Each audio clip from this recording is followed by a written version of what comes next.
Hello and welcome to MOAS, that's Men of War Assault Squad. Thought I'd put a little cast together with regards to using the interface with MOAS.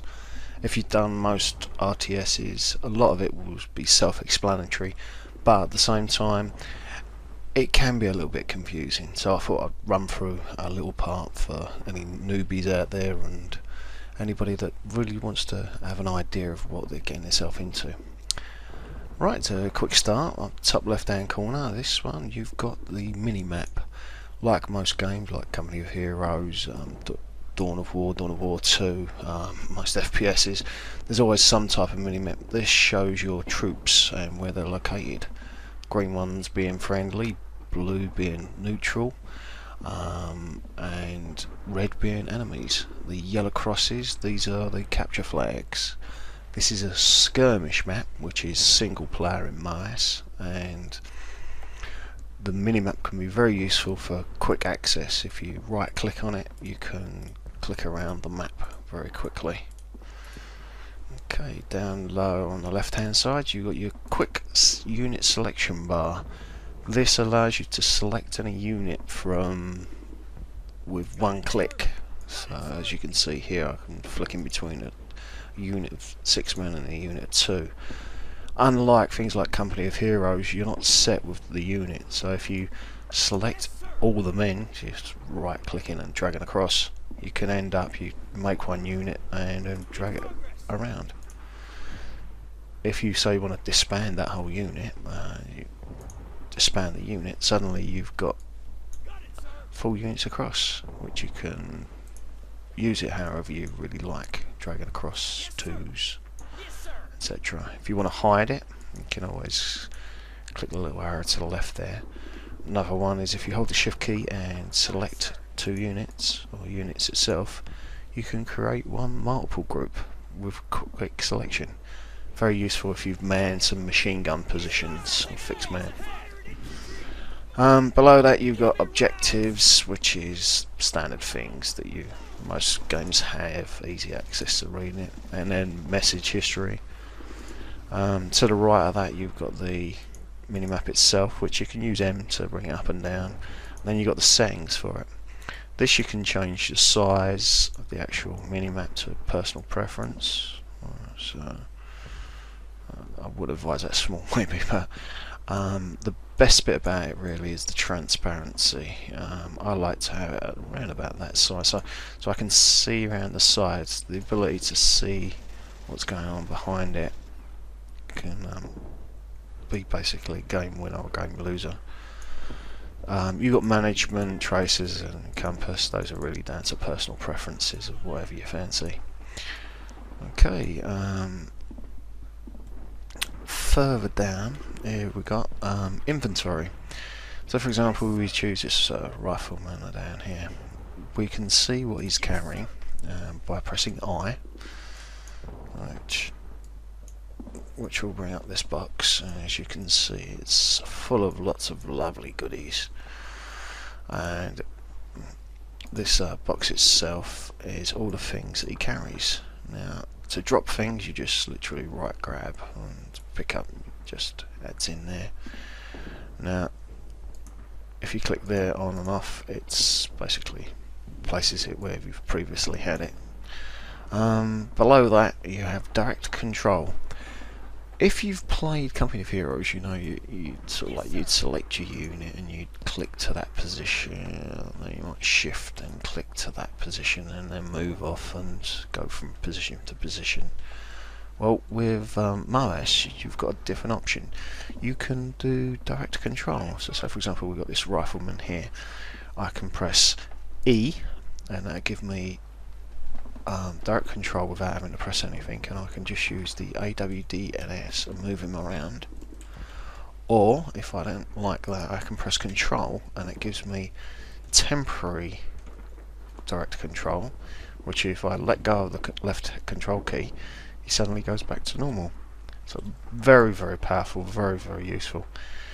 In multiplayers you'll find a lot of people using just say one man to scout ahead, do the actions that you need be, and be a lot quicker and more effective than the computer, which is worthwhile once you get used to it. Below that we have highlight items. Now on the map itself you'll see at different times crew might get hurt and they end up dropping something. So if I go inventory, so for example I throw his weapons down there.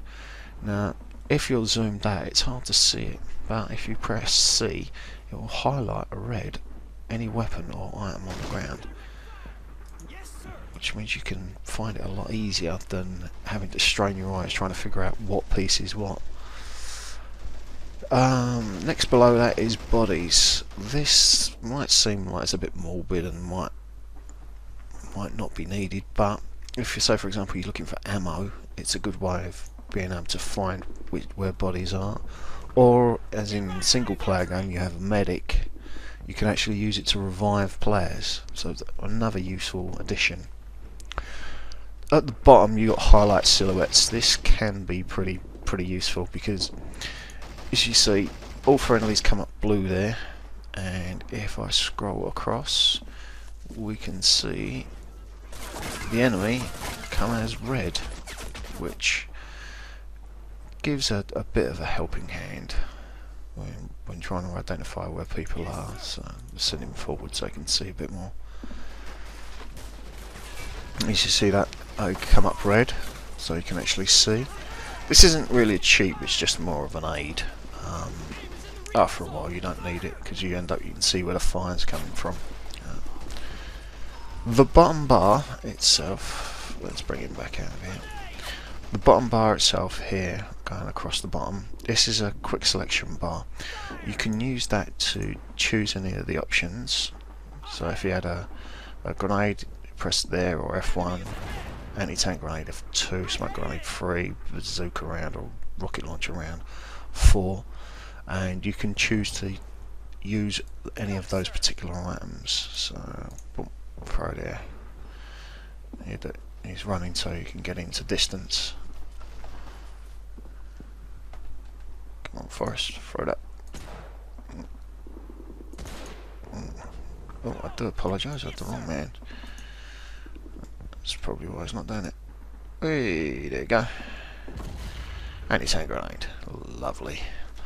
Smoke grenade, same thing, select it, choose your distance. It's one of the best firing ranges, it's about just under 25 metres. If the computer does it, it's a little lower, as you can see. Good throw. Let's get him back. And now we have a smoke grenade, which is unlike Company of Heroes where you charge in or not. Smoke grenades can be really fun. Attack, well you can choose the attack mode. So here you should move into a position to attack.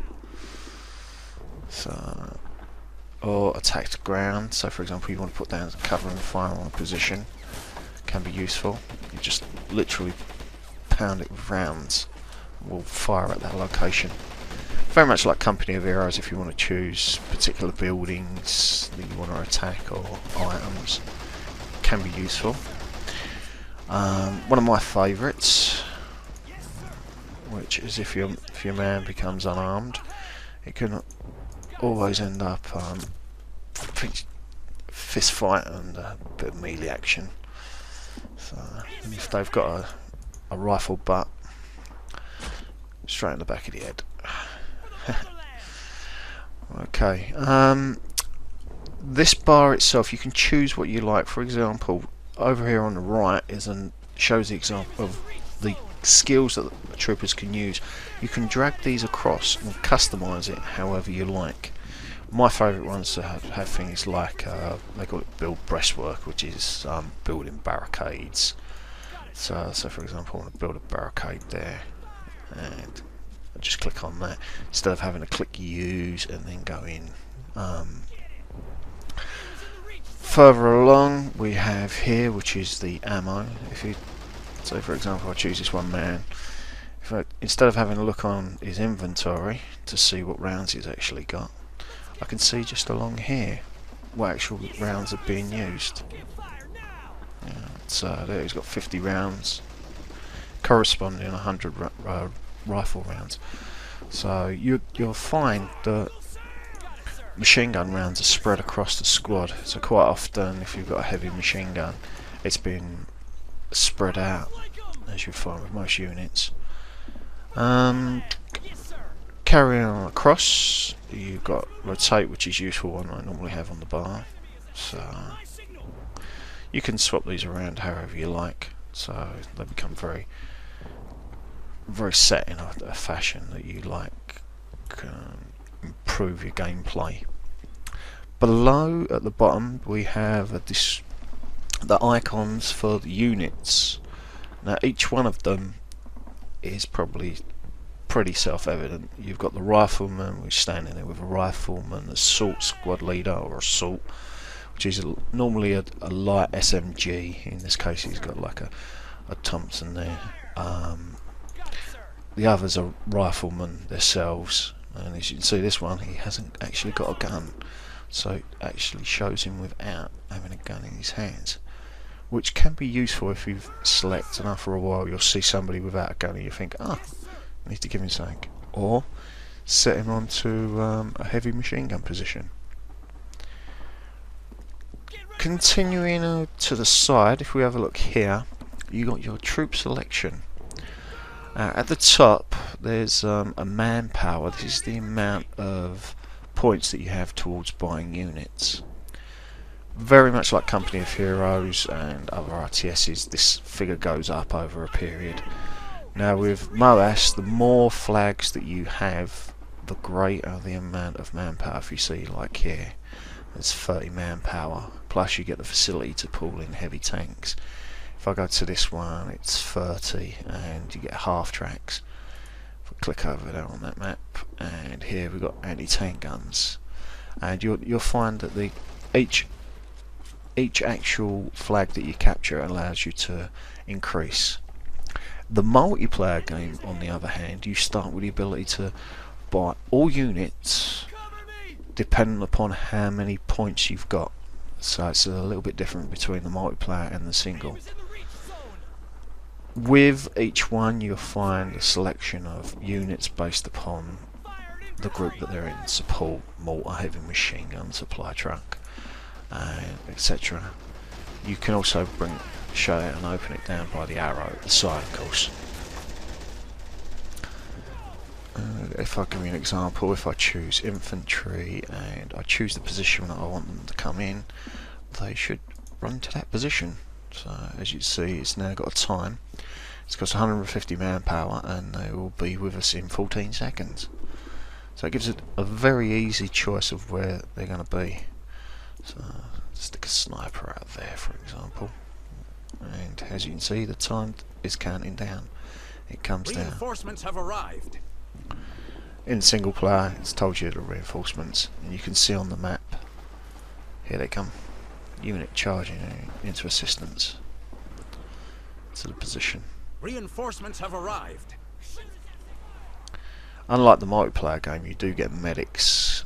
As you can see on the left hand side here, there's the Red Cross symbol and the Hippocratical Oath symbol. This denotes that you got a medic in the group, which you can normally find if you push your mouse across, select him now on his own, send him across, and then make him his own unit. I normally do shift plus a number.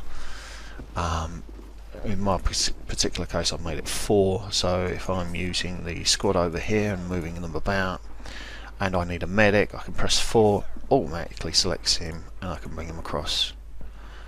Or if I want to do the whole lot, select them all and move them. So okay, I hope I've covered that all. This is the single skirmish phase.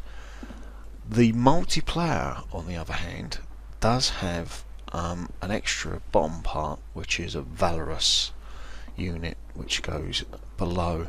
This is very much like the factional skills of Company Heroes, where you choose a doctrine to actually use. You normally get 10 points, which are non-regenerative, so once you've spent them, you've spent them. So in say like 4 minutes you could choose say a veteran sniper or a US Marine Corps, or if you wait 25 minutes you might even be able to get Super Pershing. But it's the choice of when you use it. You also have the figure on the side where it shows you your counter instead of at the top. At the top you'll have what's called CP, which is command points, and this is how many points you have to control. If you played Company of Heroes, you'd know that there's a manpower cap, or you should know, which allows you to have so many units based upon your region control. If you more flags you control, the more regions you control, the higher your manpower. With multiplayer, it tends to be set as a standing a maximum figure throughout the game. So if you've got a normal would be 80, so you'd have a tank could be anywhere up to 50 if it's say a King Tiger, whereas a small Matilda could be like 25 to 30. So they vary between them, and your idea is what points you can actually balance them out as. An additional one that it has across the bottom is about halfway down there's an empty slot which changes depending upon your amount of manpower that you can actually spend. So this can actually tell you which units, the maximum unit you can actually get. So okay, well I hope you enjoyed this, and it covers a description of what the actual interface does. I'll hopefully be doing a couple more casts, and other than that, happy gaming and talk to you all soon. Ciao.